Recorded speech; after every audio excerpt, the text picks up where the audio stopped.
commodity prices. That's the big thing. They've been on a rise for the last few days, and base metals in particular over the last couple of days due to the tensions between US and Russia. Aluminum prices have been the key movers. So what's fueling the rally and what could happen? We know what's fueling the rally. The question is, how much further can these go up to? Let's post this question to Jonathan Barratt, who joins us right now on the phone line from Sydney. Jonathan, good having you. Thanks so much for joining in. Good morning.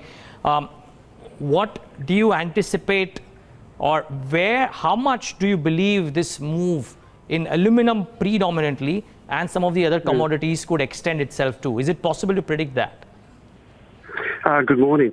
Look, Good morning. I don't think it is possible to predict it at the moment. We really have to see how the geopolitics actually sorts itself out. But what we are finding, particularly when we look at aluminium, if you look at Rusal actually produced 7% of the global aluminium output. And whilst you have these concerns and tensions, you had a market that was very short and that we feel is being squeezed at the moment.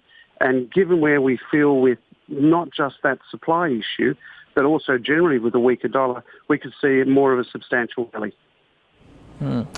So if it's not possible to predict this, Jonathan, would you at least believe that the possibilities of a cut are a lot less than what they were, because we are substantially off the peaks that we hit in 2017. Yesterday, for example, we were speaking to Vedanta chairman Anil Agarwal, and he believed Russia and some of the other factors put together, there is at least a case of a 25 to a 30% upside. At least the case is set. Whether or not that happens or not is a separate thing.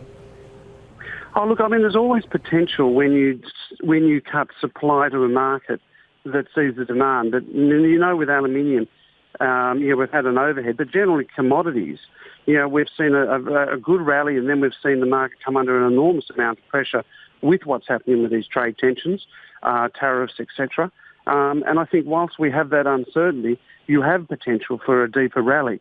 But once we get that resolved at some stage, then we go back to normal supply-demand dynamics. So I guess in a sense, whilst we have issues out there, whilst we have confusions, then that will only help fuel the market. And I guess whilst we fuel that market, we'll see prices continue to trade higher. Okay, Jonathan, in terms of the other development apart from Rusal was the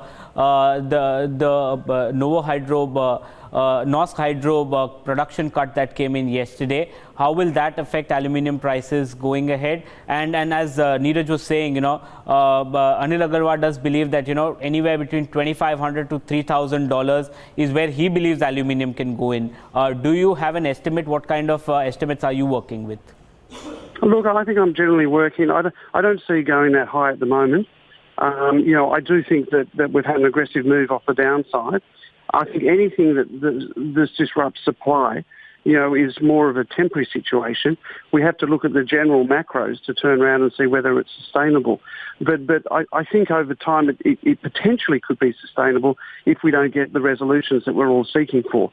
And I think also, if we continue to get more issues out of the States and the dollar remains relatively weak, well, that only add to the issue, and prices could be sustainable. But I don't like putting forecasts out where you look for 10 to 20% rises, because it's a changing world and it changes quite dramatically.